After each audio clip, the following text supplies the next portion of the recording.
یہ ایک صاحب ہیں، لکھتے ہیں کہ غامدی صاحب سے بات پوچھی جائے، میری ساری زندگی اپنے کام اور بزنس میں لگی،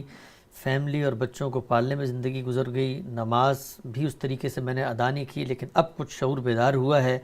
روزوں کا بھی کبھی کوئی حساب نہیں رکھا تھا، تو یہ جو پہلے روزے، نماز، زکوٰۃ رہ گئی ہے اس کے بارے میں اب یہ کیا کریں، اور پریشان ہیں اس حوالے سے کہ پوری زندگی تو غفلت میں گزری، تو اب ڈر لگتا ہے کہ رستے پر آ بھی گئے تو کیا کریں گے؟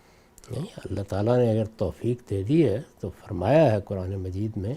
کہ میرے بندو، تم نے بڑے سے بڑا ظلم بھی اپنے اوپر کیا ہے تو لا تقنطوا من رحمت اللہ، اللہ کی رحمت سے مایوس نہیں ہونا چاہیے۔ یہ توفیق تو آدمی کو دنیا سے رخصت ہونے سے چند منٹ پہلے بھی مل جائے تو اللہ کی عنایت ہے۔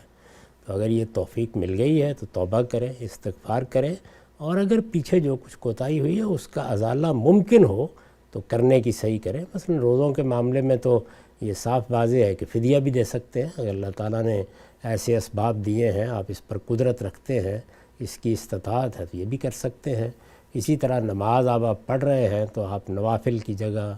کچھ نہ کچھ نماز زیادہ پڑھتے رہیں تاکہ اللہ تعالیٰ کچھ کسر کا جبر کر لے۔ تو یہ سب تو ہو ہی سکتا ہے، لیکن اگر ان میں سے کچھ بھی نہ ہو سکے تو توبہ، استغفار، رجوع یہ اللہ کو بہت پسند ہے، اور اللہ تعالیٰ نے ایسے ہی لوگوں کے لیے یہ فرمایا ہے قرآن مجید میں کہ اگر اللہ تعالیٰ یہ دیکھیں گے کہ وہ اپنی توبہ پر قائم ہے، اپنے شعور پر قائم ہے، اور اب ان کا عمل صحیح ہے، تو وہ ان کی جو کوتاہیاں اس سے پہلے ہوئی ہیں ان کو بھی حسنات میں بدل دیں گے۔ تو اللہ کا کرم ہوگا، اس پہ بالکل مایوس نہیں ہونا چاہیے۔